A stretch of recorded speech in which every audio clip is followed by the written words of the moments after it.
কোচি মেয়েদের সাথে কখন ঘনিষ্ঠ হলে কান্নাকাটি করে এবং মিলন করার সময় তাদের যোনিতে কি হয় যে এত বেশি কান্নাকাটি করে।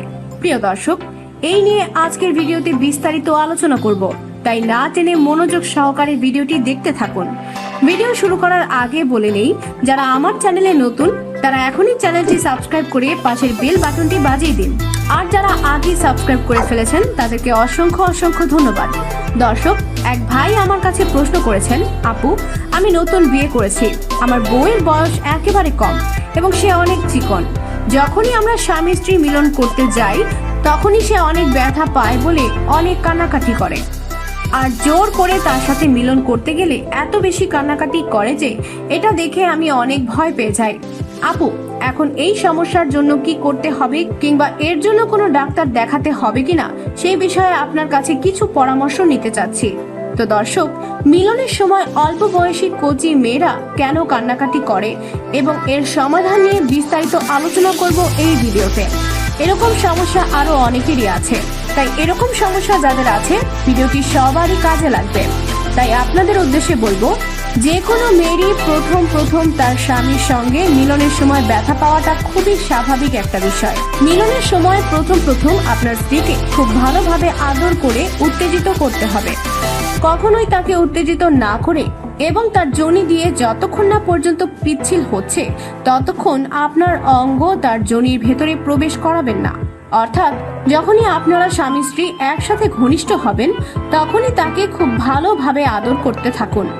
আর যদি অনেকক্ষণ আদর করার পরও আপনার স্ত্রীর অঙ্গ পিচ্ছিল না হয়, সেই ক্ষেত্রে আপনার ঘরে থাকা অলিভ অয়েল ব্যবহার করেও আপনার স্ত্রীর অঙ্গ পিচ্ছিল করতে পারেন।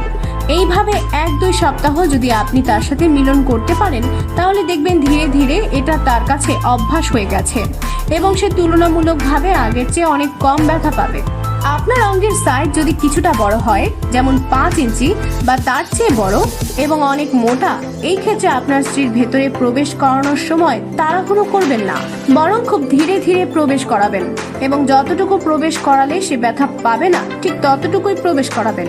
কিন্তু ব্যাপারটা যদি এমন হয় যে আপনার স্ত্রীর অঙ্গ পিচ্ছিল কিন্তু তারপরও আপনারা ঘনিষ্ঠ হতে পারছেন না, মানে আপনার অঙ্গ তার ভেতরে ঢোকালেই সে ব্যথা পায় এবং কান্নাকাটি করে, তাহলে আপনার স্ত্রীকে বলুন যখন তার অঙ্গ পিচ্ছিল হবে তখন তার 1টা বা 2টো আঙুল যেন যোনির ভেতরে ঢুকিয়ে দেয়।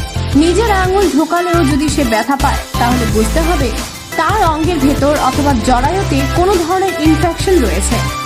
আপনার স্ত্রীর অঙ্গের ভেতরে যদি কোনো ইনফেকশন থাকে তাহলে প্রথমে তাকে ভালো কোনো ডাক্তারের কাছে নিয়ে চিকিৎসা করিয়ে নিতে হবে।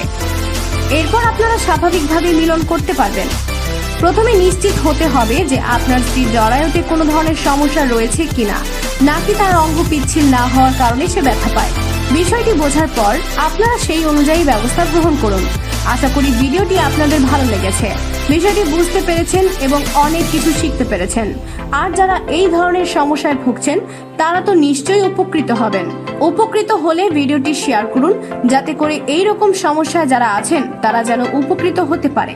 ভিডিওতে একটি লাইক দিন এবং আপনার মতামত কমেন্ট করুন। দেখা হবে পরবর্তী ভিডিওতে। সবাই ভালো থাকুন, সুস্থ থাকুন। আজকের মতো বিদায় নিচ্ছি, বাই।